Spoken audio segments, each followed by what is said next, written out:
నమస్కారం. Temple tour with Gitanjali కార్యక్రమానికి స్వాగతం.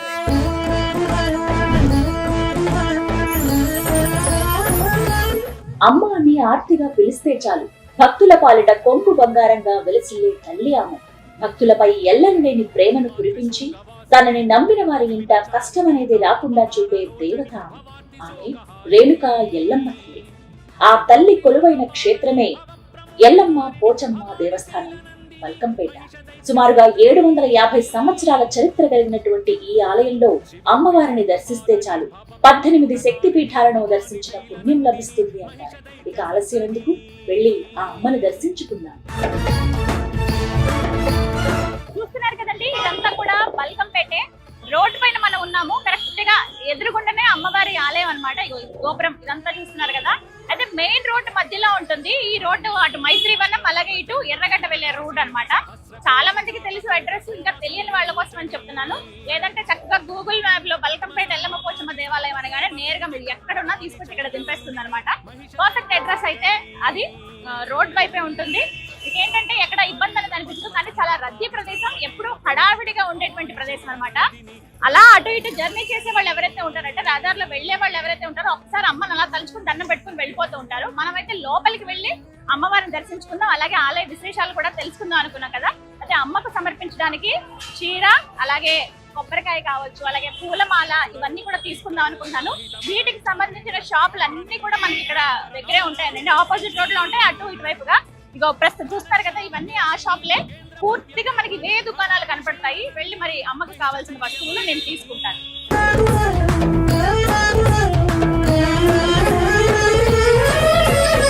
అమ్మకి సమర్పించడానికి చీర, గాజులు, పసుపు, కుంకుమ, రవిక, అలాగే పూలమాల, కొబ్బరికాయ ఇవన్నీ తీసుకున్నానండి.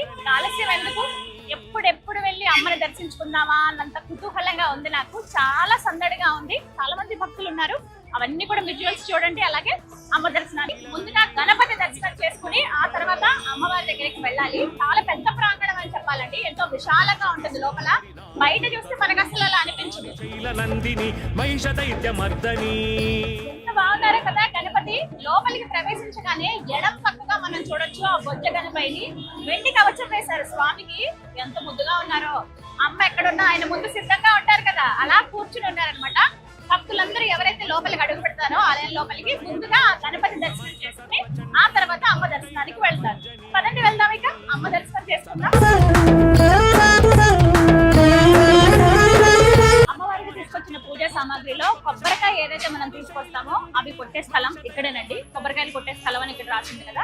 లోపలికి మనం కొబ్బరికాయలు తీసుకెళ్తే అక్కడెక్కడ కొట్టడానికి వీలుండదు కాబట్టి ఇక్కడే కొట్టేసి ఆ ప్రసాదం ఏదైతే ఉందో, అంటే కొబ్బరికాయలు ఏవైతే ఉన్నాయో అవి అమ్మవారికి నివేదన చేసి మనకి ఇస్తారనమాట ప్రసాదం.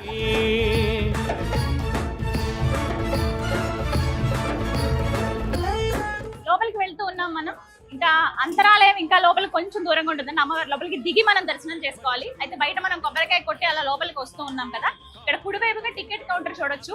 ఇటువైపుగా వచ్చేదంతా కూడా ఫ్రీ దర్శనం లైన్ అండి, సర్వదర్శనం అనమాట. ఉచితంగా అమ్మవారిని ఎవరైతే ఆర్థికంగా వెచ్చించలేని వాళ్ళు ఉంటారో, ఇలా ఎవరైతే భక్తులకి ఉచితంగా దర్శన భాగ్యం అందిస్తున్నారు, ఇదే సర్వదర్శనం క్యూ అనమాట. అలాగే ఎవరైతే కొంచెం స్పెషల్ దర్శనం ఉంటుంది, 50 రూపాయల టికెట్ ఉంటుంది. టికెట్ తీసుకుని అలా లోపలికి వెళ్ళొచ్చు. మనం టికెట్ తీసుకున్నాము, వెళ్దాం పదండి. మంగళమాంగళ్యే శివే సర్వార్థ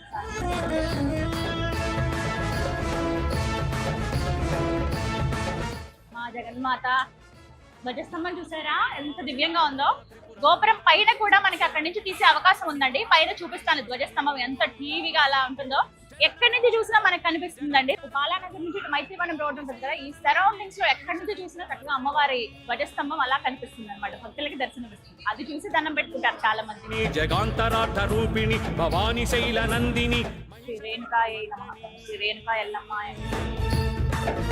లోపలికి అమ్మవారి గురించి, అలాగే ఈ క్షేత్ర మహత్యం గురించి మీ మాటల్లో.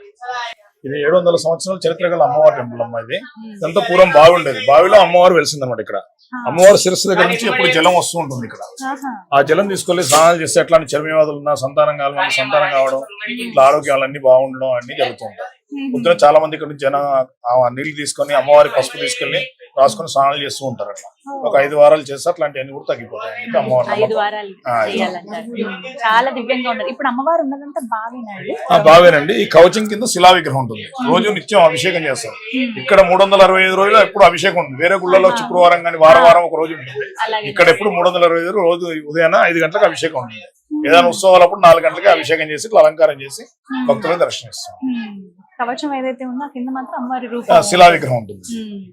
అమ్మవారు అలాగే వెలిసినట్టుగా ఉంటుంది. అలాగే పడుకున్నట్టుగా వెలిసినట్టుగా ఉంటుంది. పడుకునే ఉంటారు. నిద్రపోతున్నట్లుగానే కనిపిస్తారు. పడుకుని కనిపిస్తారు. కళ్ళు అలా తెరిచి అట్లా ఉంటుంది. కింద స్వయం అట్లాగే చూస్తున్నట్టుగా ఉంటుంది. ఇప్పుడు పైన ఉన్నటువంటి పైన ఉత్సవమూర్తి అమ్మవారికి జనాలకు కనపడదు కదా అని చెప్పేసి పైన ఉత్సవమూర్తి పెట్టేసి అమ్మవారికి కింద మూల విరాట్ పైన ఉత్సవమూర్తి 2 విగ్రహాలు దర్శనమిస్తాయి. ఇక్కడ జరిగేటువంటి విశేష కార్యక్రమాలు పూజలు ఏంటంటే ఇక్కడ ప్రతి ఆదివారం మంగళవారం ఎప్పుడు బోనాలు జరుగుతూనే ఉంటాయమ్మా. అన్ని చోట్ల ఇయర్లీ వన్స్ ఉంటాయి. ఇక్కడ ప్రతి ఆదివారం 365 రోజులు బోనాలు కూడా ఎక్కుతూనే ఉంటాయి అమ్మవారికి. ప్రతిరోజు అంటే ప్రతిరోజు ఈ రోజు ఆ రోజు ఈ రోజు వచ్చిన వాళ్ళు మళ్ళీ సంవత్సరానికి వచ్చేస్తారు ఇక్కడ. అంటే అంత జనం వస్తుంటారు. మీరు పొద్దున్న చూస్తూ ఉంటారు ఎంత జనం ఉన్నారో. అట్లా కంటిన్యూగా ప్రతి ఆదివారం మంగళవారం శుక్రవారం ఉంటూనే ఉంటుంది. ఆదివారం మంగళవారం శుక్రవారం జగన్మాత ఎంత చక్కటి దర్శనం జరిగిందోనండి. ఎక్కడికి వెళ్ళినా అమ్మ తన దివ్య దర్శనాన్ని అనుగ్రహిస్తూనే ఉంటుంది. అలాగే ఇక్కడ కూడా బల్కంపేట ఎల్లమ్మ పోచమ్మ దేవస్థానం ఎప్పుడో అనుకున్నానండి. కానీ ఇన్నేళ్లు పట్టిందా హైదరాబాద్ వచ్చిన తర్వాత అమ్మ దగ్గర రావడానికి? అంటే ఇన్నేళ్ళు ఆమె ఎందుకు ఆగిందో అని అనిపించింది. లేట్ అంటే ఆలస్యం అవుతున్న కొద్దీ అది అమూల్యమైనది అంటారు కదా, నిజమే. అంతటి అమూల్యమైన దివ్యమైన దర్శన భాగ్యాన్ని అమ్మ ఇవాళ అనుగ్రహించింది. నాతో పాటు మీరు కూడా దర్శనం చేసుకున్నారు కదా. నిజంగా నాకైతే ఎంత సంతోషం అనిపించింది. నా మొహం చూస్తేనే మీకు అర్థమై ఉంటుంది. ముందు రావడమే వచ్చాను ప్రశాంతంగానే అనిపించింది. ఆలయంలోకి రాగానే ఆ పాజిటివ్ వైబ్ అందుకుంటాం కదా, హడావిడి. ఆదివారం అండి, ఆదివారం మంగళవారాలు చాలా విశేషంగా ఉంటుంది ఇక్కడ. అందుకేనేమో నేను రావాలనిపించింది ఆదివారం రోజే. సెలవు రోజైనా కూడా, అంటే పనిపరంగా అది సెలవైనా కూడా మన కోసం కేటాయించుకోవడానికి ఒకటి ఆదివారం కాబట్టి ఎంతమంది భక్తులు వచ్చారో నిజంగా చాలా సంతోషం అనిపించింది నాకైతే. దర్శనం విషయాలు మాట్లాడుకుంటే అలా లోపలికి వెళ్ళానండి. ఏదో నా చేతులతో నా శక్తి కొలది నాకు తోచినంత అమ్మకి సమర్పించుకున్నాను. చీర, రవిక, గాజులు, పూలమాలలు అవన్నీ కూడా. కానీ అమ్మ తిరిగి నాకు ఎప్పుడు అంటే అమ్మ అని ఒక్క మాట పిలిస్తే చాలంట. యాదేవి సర్వభూతేషు మాతృ రూపేణ సంస్థిత నమస్తస్యే నమస్తస్యే నమస్తస్యే నమో నమః అంటూ అమ్మను మనం కొలుచుకుంటాం, కీర్తిస్తూ ఉంటాం కదా. అందుకు తగ్గట్టుగానే అమ్మ దర్శనానికి వెళితే మన ఇంటి ఆడపిల్ల వచ్చింది అన్నట్టుగా నాకు చూసారా చీర సారే పెట్టింది. ఎంత సంతోషం అనిపించిందో. అమ్మ మెడలో అలంకరించినటువంటి పూలమాలు ఇచ్చారు, నా మెడలో వేశారు. మీకు విజువల్లో కూడా చూపిస్తాను. అయ్యగారితో కాసేపు మాట్లాడాము, ఆలయ విశేషాలు తెలుసుకున్నాను. కానీ ఇక్కడ మనం ఎక్కడా ప్రపంచంలో చూడని విధంగా అమ్మవారు బావిలో ఆవిడ ఉద్భవించిందే అలాంటి, వెలిసిందే బావిలో. ఇప్పుడు మనం నుంచున్నదంతా కూడా గట్టు పైన అన్నమాట. కిందకి దిగి వెళ్లాల్సి ఉంటుంది. మీరు చూసుంటారు, మెట్ల నుంచి అలా దిగి చాలా మంది దర్శనం చేసుకుని ఉంటారు. ఎవరైతే దర్శనం చేసుకోలేదో వారి కోసం ప్రత్యేకంగా చెప్తున్నాను, ఖచ్చితంగా రండి. మెట్ల నుంచి అలా కిందకి దిగి వెళితే లోపలికి ఉంటుంది. అక్కడ బావిలో అమ్మవారు దర్శనం ఇస్తారు. పైన మనకి విగ్రహ రూపం, అంటే అమ్మవారు అలా ఇలా పడుకున్న రూపంలోనే ఉంటారు కాబట్టి కళ్ళు తెరిచే ఉంటుంది ఆవిడ. పైన అంతా కూడా బంగారు కవచం వేశారనమాట. తల్లి మోము ఎంత దివ్యంగా ఉంటుందో. ఆ కవచం మొత్తం పూల మధ్యలో ఆ బంగారు తల్లి అలా భక్తులకు దర్శనం ఇస్తూ ఉంటుందండి. పైన అంటే దూరం నుంచి చూసే భక్తులకి అమ్మవారు అలా కనిపించరు కాబట్టి, పడుకుని ఉంటారు కనపడరు కాబట్టి అమ్మవారు అలా కూర్చుని ఉన్నట్టుగా ఒక విగ్రహం రూపం అనేది మనం పైన చూస్తాము. బుజ్జి తల్లి బంగారు ఆభరణాలు వేసుకుని పూలమాలలతో అలంకరించుకుని ఎంత దివ్యంగా ఉందో అమ్మవారు. అయితే చాలాసేపు నాకు అక్కడ కూర్చునే అవకాశం దక్కింది. అలాగే మీ అందరికి కూడా ఆ విజువల్స్ చూసే అవకాశం దక్కింది. నోట్లతోటి అలంకరణ చేస్తారు, స్వీట్స్ తోటి అలంకరణ చేస్తారు, అలాగే పుస్తకాలతోటి, పెన్నులతోటి, గాజులతోటి, చీరలతోటి ఇలా రకరకాలుగా అమ్మని అలంకరిస్తారు. అసలు అప్పుడైతే ఇంకా 2 కళ్ళు సరిపోవంతే చూడ్డానికి. చుట్టూ కూడా వెండి కవచంలాగా వేసేశారు. అష్టాదశ శక్తిపీఠాల రూపంగా భావించే ఆ ఎల్లమ్మ తల్లిని దర్శనం చేసుకుని చుట్టూ కూడా అష్టలక్ష్మిని మనం అక్కడ దర్శించుకోవచ్చు. ఓవైపుగా ఏమో లక్ష్మమ్మ, మరోవైపు ఏమో సరస్వతమ్మ, మధ్యలో ఆదిపరాశక్తి కదా ఆవిడ. ఇక్కడ ముఖ్యంగా చెప్పాలి, శాక్తేయులు ఈ అమ్మవారిని చిన్నమస్తాదేవిగా, అంటే దశమహావిద్యల్లో చిన్నమస్తాదేవిగా భావించి ఇక్కడ పూజలు చేస్తారండి. ఎల్లమ్మ అంటే అందరికీ దేవతే కదా, ఎల్లరకు దేవతే ఈ ఎల్లమ్మ తల్లి అని అంటారు. రేణుకా ఎల్లమ్మ దర్శన భాగ్యం అనేది శక్తిపీఠాలు ఏవైతే ఉంటాయో వాటన్నిటి దర్శించినటువంటి భాగ్యం అని చెప్తారనమాట. మొత్తంగా అమ్మ ఇచ్చినటువంటి సారే ఇది ఇవాళ చాలా సంతోషం అనిపించింది. ఖచ్చితంగా కట్టుకుంటాను ఈసారి ఎప్పుడైనా ఈ చీర. అలాగే గాజులు నేను ఎప్పుడు విశేషంగా చెప్తాను, అమ్మ ఎప్పుడైనా గాజులు ఫస్ట్ ఇస్తుంది కదా, ఇగో పచ్చటి గాజులు. అదేంటో ఏ చీర కట్టుకున్నా దానికి మ్యాచింగ్ ఎప్పుడు ఇస్తుంది అమ్మ. ఇక దానికి తగ్గట్టుగానే ప్రతిసారి ఇది నాకు కలిగే అనుభవం. అమ్మ అలా ఆడుతుందన్నమాట. ఏదైనా ఆ తల్లి ఆడించే ఆటలో అంటే బొమ్మలమేగా మనందరం, విశ్వం అంతా అమ్మే నిండుంటుంది. కానీ ఇది ఒక దివ్యమైన అనుభూతి అండి నాకైతే. మీ అందరికీ కూడా ఆ రేణుకా ఎల్లమ్మ తల్లి దర్శన భాగ్యం కలగాలని మనస్ఫూర్తిగా కోరుకుంటున్నాం. ప్రపంచంలో ఎక్కడా చూడని విధంగా బావిలో పుట్టి భక్తులకు దర్శనమిచ్చి ఎల్లప్పుడూ ఎల్లరకు రక్షణగా నిలుస్తూ కాపాడే ఆ ఎల్లమ్మ తల్లి దర్శన భాగ్యం మీ అందరికీ కలగాలని మనస్ఫూర్తిగా కోరుకుంటున్నాను. అమ్మవారి దర్శనం చేసుకుని అలా పైకి వస్తేనండి ఒక ప్రదక్షిణ చేసినట్టుగా మనం అంతా చూడవచ్చు. మొత్తం అమ్మవారి విగ్రహాలే కనిపిస్తాయి, అడుగడుగునా అమ్మ దర్శనమే అనమాట. అయితే ఖచ్చితంగా భక్తుల్ని ఆకర్షించేటువంటి ఒక ఫోటో మీకు నేను చూపిస్తాను. పెద్దది ఫ్రేమ్ కట్టి చూపించారు. అసలు ఎవరి రేణుకా ఎల్లమ్మ తల్లి అనేది మీరు మీ పిల్లల్ని తీసుకొచ్చినప్పుడు వాళ్ళు అడుగుతారు కదా, అప్పుడు ఇలా చెప్పొచ్చు. ఎవరికైతే అమ్మవారి చరిత్ర గురించి తెలియదో వాళ్ళకు కూడా వివరించవచ్చు అనమాట. ఇక్కడ ఒక ఫోటో ఫ్రేమ్ లో మనం చూడొచ్చు. ఇక్కడ చూడండి, చక్కగా పూలమాలలతో అలా అలంకరించారు. చాలా పెద్ద ఫోటో ఫ్రేమ్. దర్శనం చేసుకుని బయటికి రాగానే మీరు ఇలా నడుచుకుంటూ వెళ్తూ ఉంటే మీకు కనిపిస్తారండి. ఇక్కడ చూడండి ఫోటో ఫ్రేమ్ ఎంత బాగుందో. ఇక్కడ ఒక శ్లోకం కూడా ఉంది అమ్మవారిది. కృతేతు రేణుకాదేవి త్రేతాయాం జనకాత్మజాం ద్వాపరే ద్రౌపదీ దేవి కలౌ వాసవి కన్యకం. అంటే కృతయుగంలో రేణుకాదేవి అని అర్థం. అలాగే త్రేతాయుగంలో జానకి మాత అంటే సీతమ్మ తల్లి కదా త్రేతాయుగంలో. అలాగే ద్వాపర యుగంలో ద్రౌపదీ దేవి, కలియుగంలో వాసవి కన్యకా పరమేశ్వరి. అన్ని కూడా అమ్మవారి రూపాలే అని చెబుతూ ఆ ఫోటో ఫ్రేమ్ లో మీరు గమనించండి. ఓవైపు జమదగ్నుల మహర్షి వారు, అలాగే పరశురాముల వారు ఉంటారు, ఎల్లమ్మ తల్లి ఉంటారు, అలాగే రేణుకా అమ్మవారు. వీళ్ళందరినీ కూడా మీరు అక్కడ దర్శనం చేసుకోవచ్చు అనమాట. చాలా అద్భుతమైన ఫోటో ఫ్రేమ్. అండ్ వాటితో పాటుగా ఇలా విగ్రహాలు, ప్రతి విగ్రహానికి చక్కటి తిలకం ఉంటుంది. అంటే పెద్ద బొట్టు బిళ్ళ పెడతారు, అలాగే ముక్కు కూడా అవన్నీ అలంకరించి ఉంటాయండి. చాలా దివ్యంగా ఉంటాయి మొత్తం అన్ని విగ్రహాలు కూడా. అంటే అమ్మవారి వచ్చి అలా కూర్చుందా అన్నట్టుగా మనకి ఇక్కడ దర్శనం ఇస్తారనమాట. చూడండి, కుంకుమ భరణితో అలా కూర్చుందాం. ఆలయం లోపల మనం ప్రదక్షిణ చేస్తూ అన్ని విగ్రహాలు చూస్తున్నాం కదా అమ్మవారి రూపాలు. ఇక్కడ కనపడుతుంది కదా, ఇది గర్భాలయం అన్నమాట. ప్రధానంగా అమ్మవారు కొలువై ఉన్నది అక్కడే. ముందు ఇదంతా కూడా బావిలా ఉండేది. ఇంత గట్టు ఏదైతే ఉందో ఇక్కడి నుంచి అమ్మవారిని చూసి పూజలు చేసుకుని వెళ్ళిపోయేవాళ్ళంట. కానీ ఇప్పుడు మన అదృష్టం అమ్మ దగ్గరికి వెళ్ళి దర్శనం చేసుకునే భాగ్యం.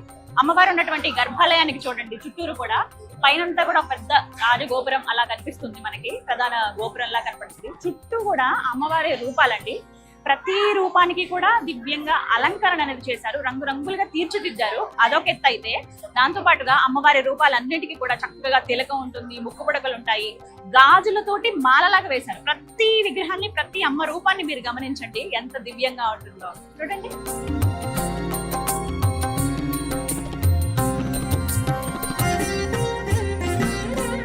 సర్వమంగళ మాంగళ్యే శివే సర్వార్థ సాధికే శరణ్యే త్రయంబకే దేవి నారాయణి నమోస్తుతే అంటూ అలా అమ్మవారిని స్మరించుకుంటూ అడుగులో అడుగు వేసుకుంటూ భక్తులందరూ అలా వెళ్తూ ఉంటారండి. అయితే అమ్మ గర్భాలయంలో ఏ విధంగా అయితే భక్తులకు దర్శనమిస్తుందో ఆ రూపాన్ని ఇక్కడ మనం చూడొచ్చండి. వెనక కనపడుతుంది కదా, లోపల ఎలా అయితే ఉంటారో అమ్మవారు సేమ్ యాజ్ ఇట్ ఈస్ ఇక్కడ మనం గమనించవచ్చండి. పైకి ఆ విగ్రహం ఉంటుందన్నమాట, అలాగే అలంకరించి ఉంటుంది, గుజ్జిగా ఉంటుంది లోపల అమ్మవారు. అలాగే బావిలో వెలిసింది కదా ఆవిడ, ఎలా అయితే శయన స్థితిలో అమ్మవారు కనపడిందో అలాగే ఇక్కడ కూడా ఉంటారనమాట. అంటే లోపల దగ్గర నుంచి చూడలేకపోయాం అనుకున్న వాళ్ళు, మళ్ళీ అమ్మని చూద్దాం అనుకునే వాళ్ళు ఇక్కడికి వచ్చి దర్శనం చేసుకుని ఇక్కడ చక్కగా ఫోటోలు దిగి వెళ్తూ ఉంటారు అనమాట.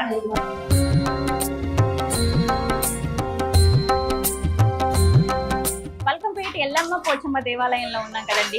ఎంత సందడిగా ఉందో ఆలయం అంతా కూడా. అయితే అలా నడుచుకుంటూ వస్తుంటే నాకు ఒక అద్భుతం కనిపించిందనే చెప్తాను. ఏంటో తెలుసా, మగ్గం. ఆ శబ్దం వినిపించి ఇలా వచ్చాను. ఇక్కడేంటి ఈ శబ్దం వినపడుతుందంటే అమ్మవారికి ఇక్కడే చీరని నేర్చుకున్నారండి. జయరాజు గారు అనేటువంటి ఒక భక్తులు ఉన్నారు. వారు గత 10 ఏళ్లుగా ఇలాగే వివిధ ఆలయాల్లో అమ్మవార్లకి లేకపోతే అయ్యవార్లకి పట్టు వస్త్రాలని అక్కడే నేసి వాటిని సమర్పిస్తూ ఉంటారనమాట. అయితే ప్రతి ఏడు కూడా అమ్మవారి కళ్యాణం జరుగుతుంది కదా, ఆ కళ్యాణంలో జరిగేటువంటి వివిధ క్రతువులు ఏవైతే ఉంటాయో, పెళ్ళంటే చాలా చీరలు కావాలి కదా, మరి అమ్మవారి కళ్యాణానికి కూడా చాలా చీరలు అవసరం. ఆవిడ ధరించుకునేటువంటి చీరలన్నీ కూడా ఇక్కడే నేస్తారనమాట. ప్రత్యేకంగా 3 చీరల్ని మీరు సమర్పిస్తారనమాట. ఎక్కడో ఉండి అక్కడ నేసి ఇక్కడ తీసుకొచ్చే కన్నా ఆలయ ప్రాంగణంలోనే మగ్గాన్ని ఏర్పాటు చేస్తాం, ఇక్కడే మీరు చీరలు నెయ్యండి అని చెప్తే వెంటనే జయరాజ్ గారు ఏర్పాటు చేశారనమాట. చూస్తున్నారు కదా, ఒక హాఫ్ డే పట్టిందటండి మొత్తం ఇదంతా ఏర్పాటు చేయడానికి. మొత్తం ఈ సెటప్ అంతా పెట్టిన తర్వాత పూజ నిర్వహించి ఆ తర్వాత అమ్మకు ఒక్కసారి నమస్కరించుకున్న అమ్మ, ఎందుకంటే ఆవిడ అనుమతి కావాలి కదా, ఆవిడకి చీర సమర్పించాలంటే, చక్కగా చీర రావాలంటే అమ్మవారి దర్శనం చేసుకుని ఆవిడ అనుమతి తీసుకుని ఇలా ఏర్పాటు చేసినటువంటి ఈ మగ్గం ఏదైతే ఉందో మొత్తం వీటన్నిటిపైన కూడా చక్కగా మొత్తం దారాలన్నీ తీసుకొచ్చి రంగురంగులతో వర్ణాలు చూస్తున్నారు కదా, బ్లూ కలర్ చూడండి మీకు క్లియర్ గా కనబడుతుంది, నీలం, అలాగే ఎల్లో అంటే గోల్డ్ కలర్, రెడ్, కొంచెం లైట్ ఎల్లో కలర్ ఒకటి, ఈ రంగులతోటి చీరని నేస్తాను అనమాట. ఇవన్నీ కూడా దారాలు ఫస్ట్ మొత్తం అంతా సమకూర్చుకుంటారు కదా అలా అనమాట. మొత్తం 6 పని చేస్తారండి. వారం రోజుల్లో 3 చీరలు నేస్తారు. ఉదయం నుంచి సాయంత్రం వరకు ఇది నడుస్తూనే ఉంటుంది. వీళ్ళు షిఫ్ట్ల వైజ్ గా మారుతూ ఉంటారు అనమాట. ప్రస్తుతం ఇద్దరిని చూస్తున్నాం, ఒకళ్ళేమో నేస్తున్నారు, ఇంకొకళ్ళేమో చెక్ చేస్తూ ఉన్నారు ఎక్కడ దారం పోగులు అటు ఇటు అవ్వకుండా. ఇలా మొత్తం దారం పోగులని ఇలా సెట్ చేసుకున్నారు.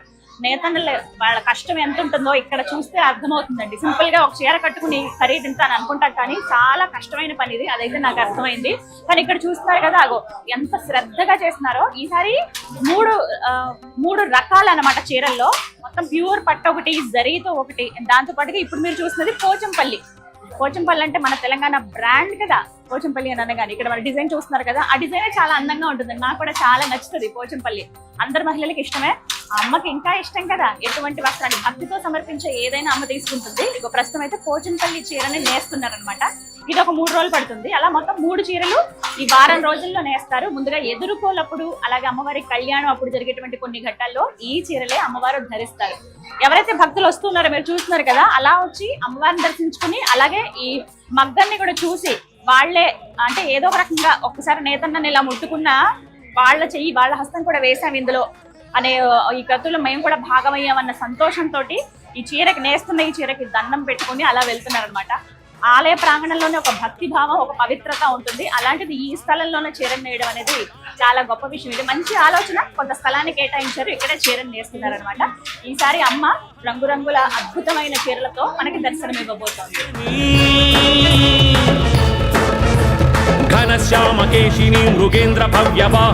అలా అమ్మవారి దర్శనం చేసుకొచ్చిన తర్వాత ఇక్కడ ఉపాలయాలుగా మనం చూస్తామండి. పోచమ్మ వారి దేవాలయం. ఇదిగో చిన్ని మందిరంలో అమ్మవారు ఎంత దివ్యంగా కనిపిస్తున్నారో చూడండి.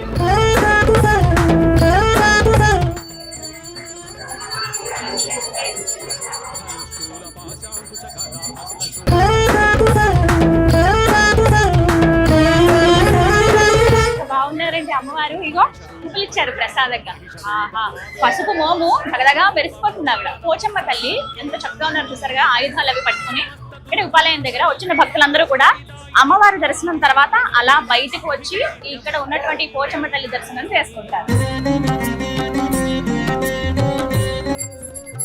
పోచమ్మ వారి దేవాలయం పక్కనే నాగదేవత ఆలయం అండి. ఇక్కడ కూడా ఇదొక ఉపాలయంగా చెప్తారు. ఇక్కడే అమ్మవారిని కూడా మనం దర్శించుకోవచ్చు.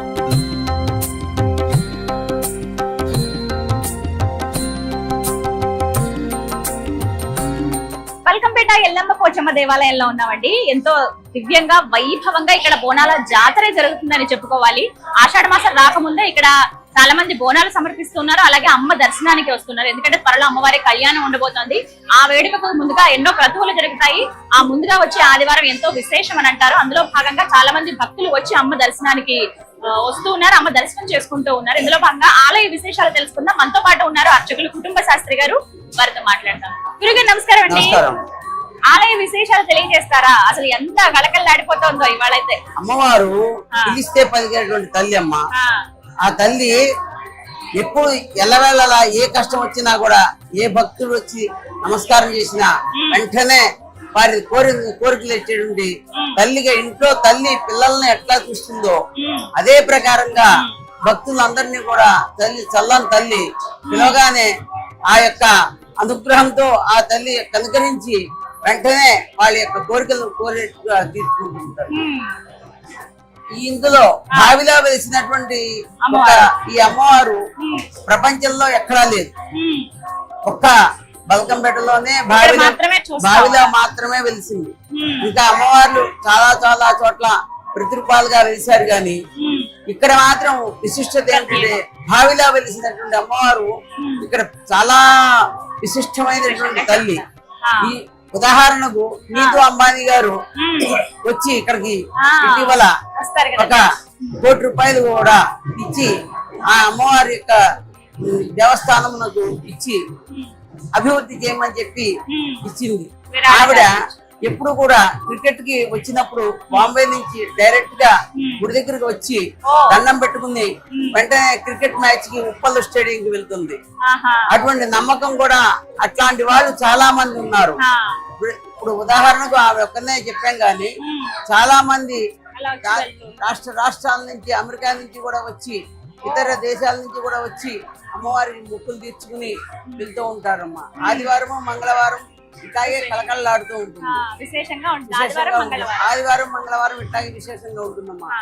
అలాగే కళ్యాణం, ఎల్లమ్మ కళ్యాణం ఎంతో ప్రత్యేకం కదా, ఆ విశేషాలు తెలియచేయండి. అమ్మవారి యొక్క కళ్యాణం 3 రోజుల పాటు జరుగుతుంది. చక్కగా ఉదయం మొట్టమొదటి రోజున అంకురార్పణ అన్ని జరుగుతాయి. తర్వాత మరుసటి రోజున ఆషాఢ మాసము నందు మొట్టమొదటి మంగళవారం నాడు అమ్మవారి కళ్యాణం జరుగుతుంది. ఇది ఎటువంటి మారవు, సంబంధం ఉండదు. చక్కగా కళ్యాణం జరుగుతుంది. 5-6 రాష్ట్రాల నుంచి తరలి వస్తూ ఉంటారు. ప్రత్యేకంగా బస్సులే కాదు, రైళ్లే కాదు, ప్రత్యేకంగా విమానాల్లోకి కూడా వచ్చి అమ్మవారిని దర్శించుకుని కళ్యాణం తిలగించి వెళ్తారు. వాళ్ళ యొక్క మొక్కుబళ్ళు తీర్చుకుని వెళ్తాము. కళ్యాణం ఆలయ ప్రాంగణము ఎదురుగుండా ఉన్నటువంటి పెద్ద షెడ్డు దేవస్థానం వారు ఏర్పాటు చేసినటువంటి ఒక షెడ్ ఉన్నది. ఆ మండపం అందులోనే ఏర్పాటు చేసి రంగరంగ వైభవంగా చాలా అద్భుతంగా జరుగుతుంది. చాలా సంతోషం అండి. నమస్కారం. నమస్కారం. చూసారుగా నాగదేవత ఆలయంలో ఎంత దివ్యంగా ఉన్నారు అమ్మవారు. ముందున్నటువంటి ఉత్సవం గుర్తండి, వెనకాల 5 పడగలతో నాగేంద్రుడు మనం దర్శించుకోవచ్చు. వెండి కవచం ధరింపజేశారు. అని చూడగానే ఒకసారి ఎత్తుకో అలా పాజిటివ్ ఎనర్జీ అని అనిపిస్తుంది. ఆ సుబ్రహ్మణ్యుడికి ప్రత్యేకంగా నాగదేవత అమ్మవారికి దర్శనం చేసుకుని మనం దండం పెట్టుకున్నాం కదా. అలాగే ప్రత్యేక ఇక్కడ చూడాలి, వెండి కవచం వేశారు. చాలా దివ్యంగా కనిపిస్తుంది విగ్రహం అంతా కూడా. అలాగే ముందుగా మనం చూసేది ఉత్సవ విగ్రహం అండి. ఏమైనా కార్యక్రమాలు జరిగినా ఆ ఉత్సవ విగ్రహానికి చేస్తారనమాట. భక్తులు ఎవరైతే ఎల్లమ్మ దర్శనానికి వస్తారో వాళ్ళు ఇలా బయటకు వచ్చిన తర్వాత ఇక్కడ కూడా ఖచ్చితంగా దర్శనం చేసుకుని వెళ్తారనమాట. అంతరాలయంలో అంటే ప్రధానంగా చూడొచ్చు, బయట నుంచి చూస్తే ఆలయం చాలా చిన్నగా అనిపిస్తుంది కానీ లోపలికి వచ్చి చూస్తే ఎంత విశాలంగా, ఎంత పెద్ద దేవాలయమో అనిపించిందండి. లోపలికి రావడమే అమ్మని దర్శించుకున్న తర్వాత బయటకు వచ్చి ఇలా దర్శనాలు చేసుకుంటారు అనమాట. ఈ పక్కగానే ఎవరైతే బోనాలు తీసుకొస్తారో ఆ బోనాలు సమర్పిస్తారు, అవి కూడా చూద్దాం. ఎవరైతే బోనం తీసుకుని వస్తారో డప్పు దరువులతోటి, వాయిద్యాలతోటి చక్కగా అక్కడ వరకు ఎదురు అంటే మనకి ఎంట్రన్స్ వరకు వస్తారండి. అక్కడ నుంచి ప్రత్యేక మార్గం ఉంటుంది. బోనం ఎవరైతే తీసుకొస్తారో అమ్మవారికి, అమ్మవారి దర్శనాలకి వేరే రూట్ ఉంటుంది. బోనం సమర్పించే వాళ్ళందరూ కూడా ఇటువైపే వస్తారనమాట. ఇగో చూస్తున్నారు కదా, ఇగో తీసుకొస్తున్నారు బోనం అమ్మవారికి. సాక్షాత్ అమ్మ స్వరూపంగానే భావిస్తారు. అమ్మకి ఒక నైవేద్యంగా కూడా భావిస్తారనమాట. ఇగో ఇక్కడ చూస్తున్నారు కదా, ఇక్కడ తీసుకుని ఏదైతే బోనంలో అన్నం అంటే పసుపు అన్నం తెస్తారు, పరవాన్నం కానీ ఇలా ఏవైతే తీసుకొస్తారో అవన్నీ కూడా ప్రసాదంగా భక్తులకు పంచుతారు అనమాట. అక్కడ అలా వేసేసి వాళ్ళు తెచ్చినటువంటి విందుల్లో కొంత ప్రసాదాన్ని ఇచ్చి మళ్ళీ తిరిగి ఇస్తారనమాట. అమ్మవారికి బోనాలు సమర్పించేటువంటి ప్రదేశం ఇక్కడే అమ్మవారి విగ్రహం ఉంది చూడండి, ఎంత బాగున్నారో. స్వర్ణమయం అని అంటారు కదా, అమ్మవారు మామూలుగానే బంగారు తల్లి. ఆ బంగారు తల్లి మొత్తం బంగారు వర్ణంతో ఇక్కడ మనకు కనిపిస్తుంది. విగ్రహ రూపంలో ఎంత ముద్దుగా ఉందో చూడండి. దేవస్థానానికి ఎంతో మంది భక్తులు ప్రతినిత్యం వస్తూ ఉంటారండి. ప్రత్యేకంగా చెప్పాలి, కేవలం హైదరాబాద్ నుంచి కాదు, అలాగే చుట్టుపక్కల తెలంగాణ మాత్రమే కాదు, వేరే వేరే రాష్ట్రాల నుంచి అలాగే ఇతర దేశాల నుంచి కూడా భక్తులు వచ్చి అమ్మవారిని దర్శించుకుని వెళ్తారు.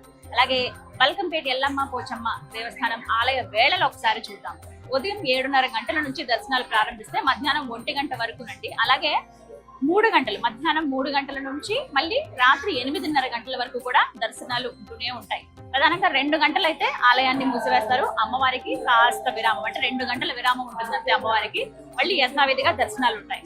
అలాగే మంగళవారం కానీ ఆదివారం కానీ ఇవి చాలా విశేషంగా చెప్తారు అమ్మవారి ఆలయాల్లో. ఈ 2 రోజుల పాటు ఏంటంటే మధ్యాహ్నం ఎటువంటి విరామం లేకుండా ఉదయం 7:30 గంటల నుండి రాత్రి 8:30 గంటల వరకు దర్శనాలు ఉంటూనే ఉంటాయన్నమాట.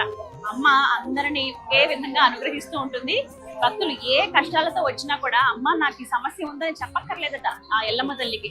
మనసులో ఉన్నటువంటి ఆ కోరికల్ని ఎవరైతే ఎటువంటి బాధలతో వస్తున్నారో అవన్నీ అమ్మే తెలుసుకుని మళ్ళీ చాలా అనతి కాలంలోనే ఆ కోరికలు నెరవేరిస్తే మళ్ళీ అమ్మ దర్శనానికి ఇలా వచ్చిన వాళ్ళేనండి వీళ్ళందరూ కూడా. కోరికలు తీర్చుకుని మొక్కులు చెల్లించుకోవడానికి వచ్చే భక్తులే వీళ్ళంతా కూడా.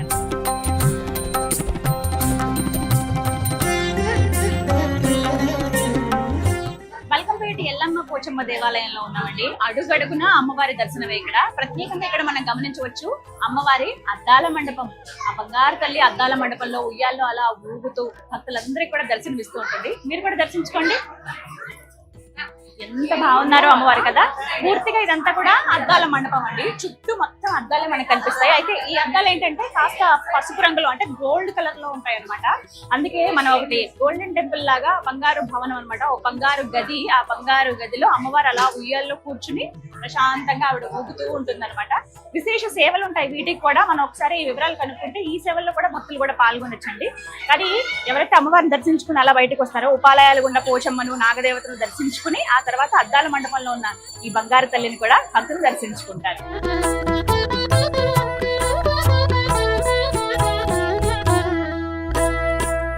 యాదేవి సర్వభూతేషు శక్తి రూపేణ సంస్థిత నమస్తస్యై నమస్తస్యై నమస్తస్యై నమో నమః అంటూ భక్తులందరూ కూడా ఆ అమ్మలగన్నమ్మకు ప్రణమిల్లుతూ ఉంటారండి. ఎంతమంది భక్తజనమో తెలుసా, ప్రతి రోజు అమ్మవారిని దర్శించుకుంటారు. ఇక ఇంకా విశేషంగా చెప్పాలంటే ఆషాఢ మాసం, అలాగే ఆషాఢ మాసానికి ముందుగా ఒక 15 రోజులు, అలాగే శ్రావణ మాసం, మొత్తంగా ఈ 100 రోజుల పాటు చాలా హడావిడిగా ఉంటుంది దేవాలయం అని చెప్పొచ్చండి. మరికొద్ది రోజుల్లో అమ్మవారి కళ్యాణం కూడా ఉండబోతోంది. ఎల్లమ్మ కళ్యాణం ఎంత ఘనంగా జరుగుతుందో మనందరికీ తెలిసిన విషయమే. అయితే విశేషంగా చెప్పాలి, దేవాలయంలో అంటే బల్కంపేటలో ఉన్నటువంటి ఎల్లమ్మ పోచమ్మ దేవాలయంలో ఎల్లమ్మ కళ్యాణం జరుగుతుందండి. అందులో భక్తులు కూడా పాల్గొనవచ్చు. ఆ కళ్యాణం నిర్వహించేది ఇక్కడే అన్నమాట. అంటే వారంలో చూసుకుంటే ఆదివారం, మంగళవారం, అలాగే పౌర్ణమి, అమావాస్య మినహా నెలలో మిగతా అన్ని రోజులు కూడా అమ్మవారికి నిత్యం కళ్యాణం జరుగుతుంది అనమాట. ఇగో ఇక్కడ చూస్తారు కదా ఉత్సవ మూర్తులు ఎవరైతే ఉన్నారో, అంటే ఎవరికైతే కళ్యాణం జరుగుతుందో ఆ ఉత్సవ విగ్రహాలు ఏవైతే ఉన్నాయో ఆ మూర్తులు, వాటిని ఇక్కడ మనం దర్శించుకోవచ్చు. ఆలయ ప్రాంగణంలోనే ఉపాలయాలను అలా దర్శించుకుంటూ అద్దాల మండపం ముందుగానే కొంత స్థలం ఉంటుంది, ఇక్కడే ఉంటారన్నమాట. ఒకసారి వీక్షించండి. ఇగో అమ్మవారు, అలాగే జమదగ్ని మహర్షి. అందరికీ తెలుసు కదా, మొత్తం ఎల్లమ్మ తల్లి కథ గాని ఆ కథనం గాని పూర్తిగా వింటే మనసు చలించిపోతుందండి. ఒకసారి విన్నా అంటే దాదాపుగా చూసుకుంటే మనకి ఉన్నటువంటి పద్ధతుల్లో శాక్తేయంలో చూస్తే అమ్మవారిని చిన్నమస్తాదేవిగా చెబుతారండి. అంటే దశ మహావిద్యల్లో ఉన్న అమ్మవారిగా అమ్మవారిని కొలుస్తారు. అలాగే వైష్ణవంగా చూస్తే పరశురామ తల్లిగా చూస్తారు. అండ్ దాంతో పాటుగా మనకి మామూలుగా శైవుల ప్రకారంగా చూస్తే పార్వతీ మాతగా అమ్మవారిని కొలుస్తారనమాట. ఇక్కడ జమదగ్ని మహర్షి గారు అలాగే ఎల్లమ్మ తల్లి ఇద్దరిని ఇలా మనం ఒకే దగ్గర వీక్షించవచ్చండి. ఇక్కడే కళ్యాణం జరుగుతుంది అనమాట. ఈ ఉత్సవ విగ్రహాలకి ఎంత దివ్యంగా ఉన్నారో కదా.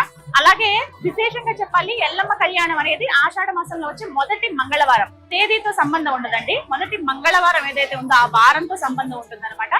ఆ రోజున విశేషంగా కళ్యాణం అనేది నిర్వహిస్తారట. ఎంతో వైభవంగా లక్షల్లో భక్తులు వస్తారు ఆ రోజు దర్శనానికి. ప్రత్యేకించి ఆ కళ్యాణాన్ని వీక్షించేందుకు ఆలయ ప్రాంగణంలోనే కొన్ని ముందు పక్క ఒక మండపం ఏర్పాటు చేశారండి. ఆ మండపంలోనే కళ్యాణం ఎంతో అంగరంగ వైభవంగా జరుగుతుందన్నమాట. అయితే ఎక్కడైతే కళ్యాణం జరుగుతుందో ఆలయ ప్రాంగణంలో మిగతా రోజుల్లో, నెలలో మిగతా రోజుల్లో జరిగేటువంటి కళ్యాణం ఇక్కడే. ఇగో చూస్తున్నారు కదా ఎల్లమ్మ తల్లి అలాగే జమదగ్ని మహర్షి వారు. శివపార్వతులుగానే వీరిని కొలుస్తారండి. అమ్మవారు ఎంత దివ్యంగా ఉన్నారో చూడండి. చక్కగా పెద్ద కళ్ళు, చక్కటి పొట్టు, అలాగే తిరుమందహాసం, ముక్కుపుడకలు గాని, చేతిలో ఆయుధాలతో పూలమాలలతో అలంకరించారు అమ్మవారిని. వివిధ నగలు ధరించుకొని అమ్మ దగ్గరగా మెరిసిపోతుంది. చక్కటి చీరను అలంకరించారు. అలాగే ప్రత్యేకంగా చెప్పుకోవాలి, బాసికాలు ఉన్నాయి చూసారా. అంటే పెళ్లి కూతురు పెళ్లి కొడుకు కదా మనం చూస్తాం. అంటే కళ్యాణం ఇక్కడే జరుగుతుంది. ఇంకా జీలకర్ర బెల్లం ఉంది. అంటే ఇవాల్టి రోజున కళ్యాణం కూడా నిర్వహించారనమాట. అందుకే మనకు గుర్తుగా మనం ఇక్కడ చూడొచ్చు. జమదగ్న మహర్షి వారు కూడా ఇక్కడ వస్త్రాలు, పట్టు వస్త్రాలు, తెల్లటి వస్త్రాలు వారికి ధరింపజేశారు. ఇలాగే ఉంటుందండి ఆకృతి, ఈ విధంగా ఉంటుంది. లోపల కూడా మీరు చూడొచ్చు త్రిశూలం లాగానే ఉంటుంది అనమాట. అదే స్వామి వారిగా ఇక్కడ కొలుస్తారనమాట. ప్రధానంగా ఇది ఎల్లమ్మ తల్లికి అంకితం చేయబడిన దేవాలయం. అలాగే పోచమ్మ తల్లి అలాగే నాగదేవతలు కూడా మనం వీక్షించవచ్చు. ప్రధానంగా ఎక్కడ చూడని విధంగా, ప్రపంచంలో మనం ఎక్కడ చూడని విధంగా బావిలో అమ్మవారి ఇక్కడ దర్శనమిస్తారండి. ఇటువంటి విశిష్టత ఉన్న ఆలయం మనం ఇంకెక్కడ వీక్షించమన్నమాట. ఇవి అమ్మవారి ఇలా విగ్రహ రూపంలో మాత్రం ఇలా మనకి ఇక్కడ దర్శనమిస్తారు. ఎవరైతే భక్తులు ఆలయంకి వస్తారో వారి ఖచ్చితంగా ఈ ప్రదేశానికి రండి. ఇంకొక ముఖ్యమైన విషయం ఏంటంటే భక్తులు కూడా ఇలా ఎల్లమ్మ వారి కళ్యాణంలో పాలు పంచుకోవచ్చు అనమాట, దర్శనం చేసుకోవచ్చు. కళ్యాణం చేయించుకోవాలి మేము కూడా అనుకున్న వాళ్ళకి 1100 రూపాయల టికెట్ ఉంటుందండి. చెప్పాను కదా, మంగళవారం, ఆదివారం, అలాగే అమావాస్య, పౌర్ణమి మినహా మిగతా అన్ని రోజుల్లో ఎవరైనా ఆసక్తి ఉంది, మేము అమ్మ అనుగ్రహం పొందాలనుకుంటున్నాము, వివాహం కోసం చూస్తున్నాము, సంతానం కోసం కావచ్చు, ఉద్యోగంలో మార్పు కావచ్చు, లేకపోతే ఉద్యోగంలో పదోన్నతి కానీ, ఏవైతే వ్యాపారాల్లో అభివృద్ధి కానీ, ఇలా ఎవరైతే కోరుకుంటారో, కావాలని అనుకుంటారో వాళ్ళు అమ్మవారి కళ్యాణం జరిపించుకుంటారు. ఒక్కోసారి అలా జరిపించుకోవాలంటే మీకు వివరాలు అనేవి తెలియజేస్తారండి ఆలయ కమిటీ వారు. కనుక్కుని మీరు చక్కగా కళ్యాణంలో కూడా పాల్గొనవచ్చు.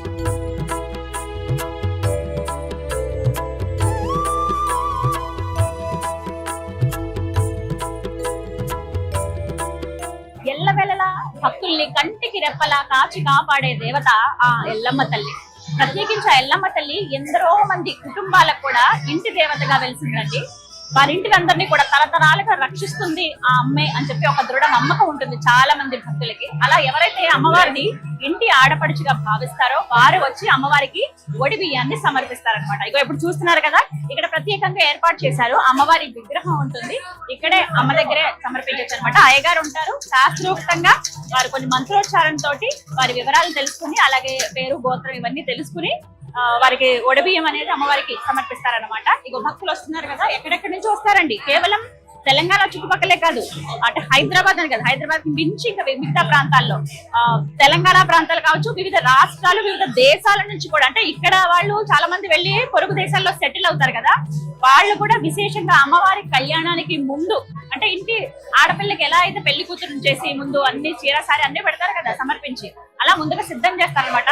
ఆ జగన్మాత కళ్యాణం అంటే అది చిన్న విషయమా, మొత్తం భూమండలమే కాదండి, తన విశ్వం అంతా కూడా ఎంతో మురిసిపోతుందట ఆ తల్లి కళ్యాణానికి. ఇందులో భాగంగా ఇక్కడ చూడొచ్చు, అమ్మవారికి ఒడి బియ్యాన్ని సమర్పిస్తారు. ఏవేవి తీసుకొస్తున్నారో మీకు విజువల్ లో చూపిస్తాను చూడండి. ప్రధానంగా పసుపుతో కలిపినటువంటి ఆ బియ్యం కావచ్చు, అలాగే కుడకలు అంటే ఎండు కొబ్బరి చిప్పలు ఉంటాయి కదా, అవి పైన చిప్పలు తీసేసి కుడకలు అని అంటారు తెలంగాణ ప్రాంతాల్లో ప్రత్యేకించి అవి, అలాగే ఒక ఖర్జూరం, తాంబూలం మనందరికీ తెలిసిందే, ఆకు వక్క, అలాగే పసుపు కుంకుమ, పసుపు కొమ్ములు పెడతారు కొంతమంది, పళ్ళు పెడతారు, అలాగే చీర, జాకెట్ ఒక్కొక్కటి, ఇలా మొత్తం అన్ని కూడా అమ్మకు సమర్పిస్తారనమాట. ఒక బేసన్లో కానీ, లేకపోతే ఒక తాంబాళంలో, ఒక పళ్ళెల్లో, ఒక చిన్న కుండల్లో ఇలాగా తీసుకొచ్చి అమ్మవారికి సమర్పిస్తారు. అంటే ఇంటి ఆడపడుచుగా భావించి సమర్పించేటువంటి ఒకే ఒడిబియ్య సమర్పణ అనమాట. ఆ ఒడిబియ్యాలన్నీ కూడా మల్కంపేట ఎల్లమ్మ పోచమ్మ దేవాలయంలో ఇక్కడే సమర్పిస్తారు.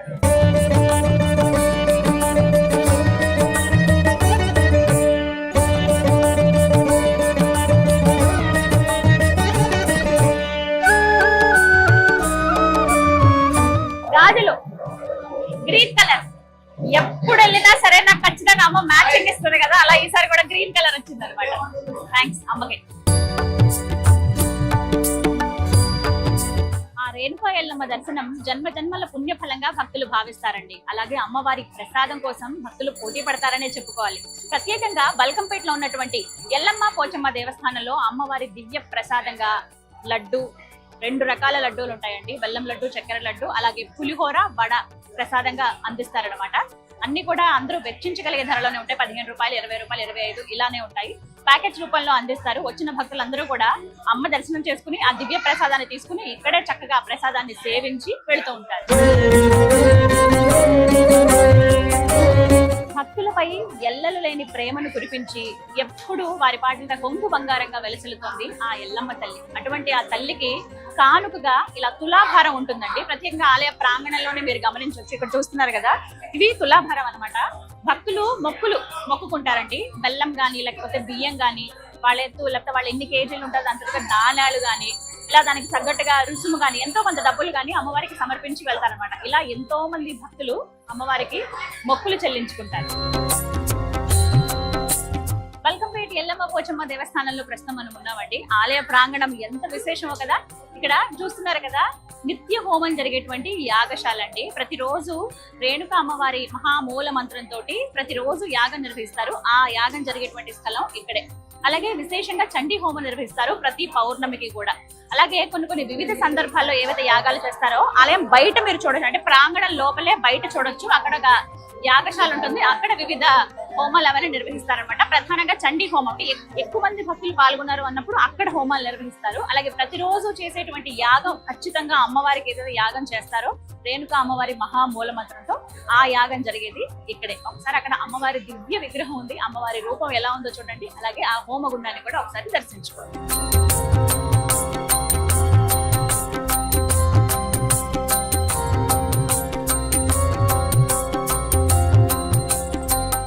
ఇక్కడ బల్కంపేట అమ్మవారు చాలా ప్రత్యేకత అండి. చాలా బాగుంటాయి, పూజలు బాగా జరుగుతాయి. సండే రోజు అండ్ మంగళవారం రోజు కూడా చాలా జరుగుతాయి పూజలు. చాలా సత్యంగల తల్లి. ఇక్కడ అమ్మవారు చాలా పవిత్రమైంది, చాలా శక్తివంతమైంది. ఇక్కడ నుంచి కొన్ని కోట్ల జనాలు వస్తారు. చాలా మహిమగల తల్లి అమ్మవారు. అమ్మవారి కళ్యాణం చూడడానికి చాలా ఎక్కడి నుంచి వస్తారు. చాలా మంచిగా జరుగుతుంది అమ్మవారి. ప్రతి వారం వస్తాం మేము సండే మంచిగా అనిపిస్తుంది అమ్మవారి దగ్గర వచ్చి. నేను ఒక 25 సంవత్సరాల నుంచి వస్తున్నాను. అమ్మవారు చాలా మహిమగల తల్లి. చాలా నేను ఏమనుకున్నా గానీ అవి అలాగే నెరవేర్చాయి. అంటే ఈ టెంపుల్ కి రావడానికి చాలా ప్రశాంతంగా ఉంటుంది. ఈ టెంపుల్లో ఉంటే మాత్రం మనము ఎంత ప్రశాంతత అంటే ఏ బాధలు వచ్చినా అమ్మవారి దగ్గర చెప్పుకోవాలి అనే ఒక ఆలోచన కూడా వస్తుంది. తప్పకుండా అందరూ రండి, అందరూ దర్శనం చేసుకోండి. చాలా అంటే చాలా మహిమగల తల్లి. అమ్మవారి దర్శనానికి నేను ఫస్ట్ టైం వచ్చాను ఈరోజు. అసలు ఈరోజు అనుకోకుండా అమ్మవారి దర్శనానికి వచ్చినాము. దర్శనం కూడా చాలా మంచిగా అమ్మవారిని దర్శనం చేసుకోవడం జరిగింది. అసలు అమ్మవారి దర్శనం చేసుకుంటుంటే ఏదో తెలియని శక్తి మా దగ్గరికి వచ్చి మమ్మల్ని ఆశీర్వదించినట్టు అనిపించి మాకు అసలు చాలా హ్యాపీగా అనిపించింది. అమ్మవారి దర్శనం అనుకోకుండా వచ్చి మేము ఇంత మంచిగా దర్శనాన్ని చేసుకోవడం అనేది. నేను చిన్నప్పటి నుంచి ఇక్కడ అమ్మవారి దర్శనానికి వస్తుంటానండి. నాకేమైనా బాధ అనిపించినా, కాస్త ఇంట్లో కొంచెం చిన్న చిట్కా ఏదన్నా చిన్న గొడవలైనా ఏదైనా ఇక్కడికి వచ్చి కూర్చుంటాను. చాలా ప్రశాంతంగా అనిపిస్తాయి. నాకు ఎలాంటి కష్టాలు కూడా ఇక్కడికి వచ్చిన తర్వాత తగ్గిపోయినాయండి. మేము 15 సంవత్సరాల నుండి వస్తున్నాము బల్కంపేట ఎల్లమ్మ దగ్గరికి. ప్రతి సంవత్సరం బాగా జరుగుతుంది జాతర. అమ్మవారి బోనాలకు మంచిగా జరుగుతుందండి. మేము అనుకునే అన్ని పనులన్నీ జరుగుతున్నాయండి. బల్కంపేట ఎల్లమ్మ దగ్గరికి వస్తే మేము ఏది అనుకుంటే అది జరుగుతుందండి. చాలా మంది, వేల మంది, చాలా మంది వస్తుంటారు. దేవుని దర్శనానికి మంచిగా జరగాలి, మంచిగా అందరి ఆశీస్సులతోని అమ్మవారు ఎల్లప్పుడూ కాపాడుకుంటూ ఉండాలనేసి కోరుకుంటున్నామండి. నేను ఇక్కడ దీంతో రావడం 3rd టైం సేవకి. మా ఫ్రెండ్స్ కూడా వచ్చారు సేవకి. ఇక్కడ సేవ చేసుకోవడం మాకు చాలా అదృష్టంగా భావిస్తున్నాము. సో మార్నింగ్ 8 నుంచి ఇప్పుడు 8 అవుతుంది అనుకుంటా. ఇప్పుడు దాకా సేవ చేసుకున్నాము. మేము గర్భగుడిలో చేసుకున్నాము, మళ్ళీ కళ్యాణం దగ్గర చేసుకున్నాము, ఇప్పుడు ప్రసాదం దగ్గర ఉన్నాము. మొత్తానికి సాయంత్రం వరకు ఆలయంలోనే గడిపేశానండి నేను. చూస్తున్నారు కదా, ఇంకా అదే సందడి కనిపిస్తూనే ఉంది. ఆలయం నుంచి అలా కొద్దిగా బయటికి వస్తే మనకి ఇక్కడ చిన్న చిన్నవి అమ్మవారి విగ్రహాలు, రూపులు ఇవన్నీ అమ్ముతూ ఉంటారు. కాశీతాళ్లు కావచ్చు, ఇలా చేతికి ధరించేవి, అలాగే ఇంట్లో మనం చిన్నగా షెల్ఫ్ లో పెట్టుకునేవి, పూజా మందిరంలో పెట్టుకునే కొన్ని సామాన్లు కావాలంటే ఇవి మీరు ఇక్కడ కొనుక్కోవచ్చు. అమ్మవారి రూపం చూడండి ఎంత బాగుందో. అలాగే ఇంకొంచెం ముందుకు వస్తే అమ్మవారికి సమర్పించినటువంటి చీరలన్నీ ఇలా రాశిగా పోసి అమ్ముతున్నారండి. కావాలంటే చాలా తక్కువ ధరలో ఉంటాయి, కావాలంటే మనం ఇవి తీసుకోవచ్చు. అమ్మవారికి కట్టిన చీరలు అయితే ఈ వెనక పక్క కనబడుతున్నాయి చూసారా, ఇలా పెట్టినవన్నీ కూడా అమ్మవారికి ధరింపజేసినవి, అంటే అమ్మ కట్టుకున్న చీరలు అవి. ఏది కేవలం అమ్మవారికి పెట్టిన చీరలు ఏవైతే ఉంటాయో అవి ఇలా మడత పెట్టి మొత్తం ఇలా కిందంతా బెంచ్ లాగా పెట్టి వీటిపైన పెట్టారు చూసారా. కావాలంటే కొనుక్కోవచ్చు. మనం ఏమైనా పుణ్యకార్యం ఉన్నప్పుడు, పూజలు ఏమైనా ఉన్నప్పుడు ఈ చీరలు ధరిస్తే అది మనకి పవిత్రంగా భావించవచ్చు, అలాగే అమ్మవారి అనుగ్రహంగా కూడా భావించవచ్చు. అమ్మకి నైవేద్యాన్ని సమర్పించే విషయంలో సాత్వికంగా కొంతమంది, అలాగే వారికి నచ్చిన రీతిలో వారి ఆచారం ప్రకారంగా కొంతమంది అమ్మకి సమర్పిస్తూ ఉంటారు. అందులో భాగంగా మీకు రూమ్స్ అనేవి ఇక్కడ అందుబాటులో ఉంటాయండి. మనం ఎంత మందినైనా పిలుచుకోవచ్చు. అయితే ఆ లెక్క అనేది వారికి చెప్పాల్సి ఉంటుంది. ఆలయ కమిటీ వారికి రూమ్స్ ఉంటాయి కాబట్టి వెబ్సైట్ లో మీరు ఒకసారి విజిట్ చేసి దేవస్థానం వెబ్సైట్ లో మీరు రిజిస్టర్ చేసుకోవచ్చు. రూమ్స్ ఎన్ని రూమ్స్ కావాలో బ్లాక్ చేసుకోవచ్చు. 50 మంది నుంచి మనం ఇంకా పైన ఎంతమంది వచ్చినా సరే మనం ముందుగా ఇన్ఫర్మేషన్ ఇస్తే మనకు కావాల్సినట్టుగా బ్లాక్ చేసుకుని రూమ్స్ అన్ని మనకు కావాల్సినట్టుగా అందుబాటులో ఉంటాయి. సో మీకు ఒకసారి ఆ వెబ్సైట్ డీటెయిల్స్ మీకు నేను స్క్రీన్ మీద ఇస్తాను. మీరు ఒకవేళ రూమ్ బుక్ చేసుకుందాము, అమ్మవారికి మీరు కూడా నైవేద్యాన్ని వండుకోవాలి, సమర్పించాలంటే కనుక అక్కడ రూమ్ లోనే మనం చిన్నగా బోనాలు అవి కూడా అక్కడే తయారు చేస్తూ ఉంటారు. అక్కడ తయారు చేసుకుని అందులోనే వండి ఆ వండిన బోనాన్ని అమ్మవారికి తీసుకుంటే సమర్పిస్తారనమాట. ఇగో ఇలా తెస్తున్న వాళ్ళందరూ కూడా అలా వచ్చిన వాళ్ళే. దగ్గర ఊర్ల వాళ్ళు అయితే కనుక ఇంటి దగ్గర తయారు చేసి వస్తారు. దూరం నుంచి వచ్చే వాళ్ళు చక్కగా ఇలా రూములు కూడా తీసుకోవచ్చు అనమాట. అన్ని కూడా అందుబాటు ధరలోనే ఉంటాయి.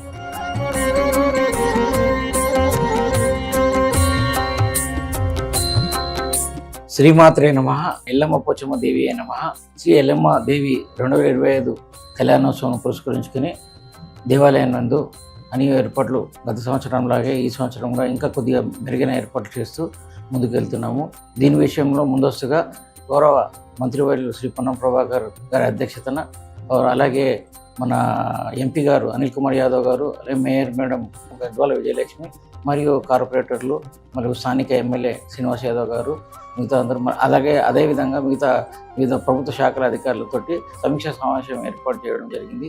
దీంట్లో మా కమిషనర్ గారును, తర్వాత మిగతా అధికారులు, మా శాఖపరంగా మిగతా అధికారులు పాల్గొని వారికి గతంలో జరిగిన విషయాలను చర్చిస్తూ, గతంలో జరిగిన సంఘటనలు విషయాలను చర్చిస్తూ ఈసారి తీసుకోవాల్సిన జాగ్రత్తలు అలాగే ఏర్పాట్ల విషయంలో ప్రభుత్వ ఉన్నతాధికారులకు సూచించడం జరిగింది.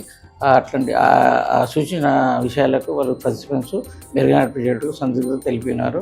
అదేవిధంగా ఈ అమ్మవారికి గత 5 సంవత్సరం నుండి రిలయన్స్ అధినేత్రి మేడం నీతు అంబానీ మేడం గత 5 సంవత్సరం నుండి దేవాలయంకు IPL ఉప్పులో జరుగు సందర్భంగా ముందస్తుగా ఇక్కడ విచ్చేసి అమ్మవారి దర్శనం చేసుకొని IPL మ్యాచ్ తిరిగించడానికి వెళ్ళి ఉంటారు. అందులో భాగంగా ఈ సంవత్సరం 2025లో వారికి బదులుగా వారి అమ్మగారు ఇక్కడ దేవాలయం విచ్చేసి ఉన్నారు.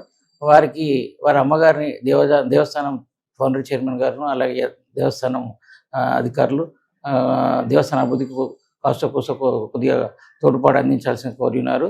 దీని విషయం వాళ్ళు మళ్ళీ బాంబే వెళ్ళిన తర్వాత వాళ్ళ కూతురుతో వాళ్ళతో మిగతా యాజమాన్యంతో చర్చించి మా యొక్క దేవస్థానం ₹1 విరాళం అందజేసినారు. అది కూడా స్పెసిఫిక్గా నిత్యదానం కింద వాడుకోవడానికి వాళ్ళు మా టెంపుల్ అకౌంట్కి ట్రాన్స్ఫర్ చేశారు. దాన్ని మేము స్పెసిఫిక్గా అన్నదానం కింద, నిత్య అన్నదానం కింద FD రూపకంగా తీసుకొని దేవనంలో భద్రపరిచి రోజువారీ అన్నదానంలో అటు డబ్బులను వాడుకున్నట్టుకు మేము ముందుకెళ్ళటకు ఆశిస్తున్నాం. గత సంవత్సరము 1,00,000 నుండి 1,50,000 వరకు వచ్చి ఉన్నారని నాకు తెలిసి వచ్చింది. ఎందుకంటే నేను ఈ మధ్యలో వచ్చాను, వారం రోజుల కింద నేను ఛార్జ్ తీసుకోవడం జరిగింది. ఇక్కడ ఉన్న సిబ్బందితో, మిగతా వాళ్ళతో, లోకల్ పబ్లిక్తో వాళ్ళతో సమాచారం సేకరించిన మేరకు 1,00,000-1,50,000 వరకు భక్తులు వచ్చి ఉన్నారని తెలిసినది. అదేవిధంగా ప్రతి గుడికి సంవత్సరం భక్తులు పెరుగుతున్నారు కాబట్టి ఈ సంవత్సరం కూడా అధిక సంఖ్యలో వచ్చే విధంగా ఉన్నారని వారికి అనుగుణంగా మేము ఏర్పాటు చేయడంలో ముందుకు వెళ్తున్నాము. వీక్షించారుగా బల్కంపేటలో ఉన్నటువంటి రేణుకా ఎల్లమ్మ పోచమ్మ దేవస్థాన విశేషాలు. ఆ తల్లి దర్శన భాగ్యం మీ అందరికీ కలగాలని మనస్ఫూర్తిగా కోరుకుంటున్నాను. మళ్ళీ ఆ అమ్మని దర్శించుకోవాలని ఉంది. అమ్మ అనుగ్రహిస్తే ఖచ్చితంగా వస్తాను. మీరు కూడా ఇప్పటివరకు దర్శించుకోకపోతే ఖచ్చితంగా ఆ తల్లి దర్శనానికి రండి. మరో దివ్య క్షేత్ర సందర్శనంతో టెంపుల్ టూర్ విత్ గీతాంజలి కార్యక్రమంలో మళ్ళీ కలుద్దాం. అంతవరకు సెలవు. నమస్తే. శ్రీమాత్రే నమః.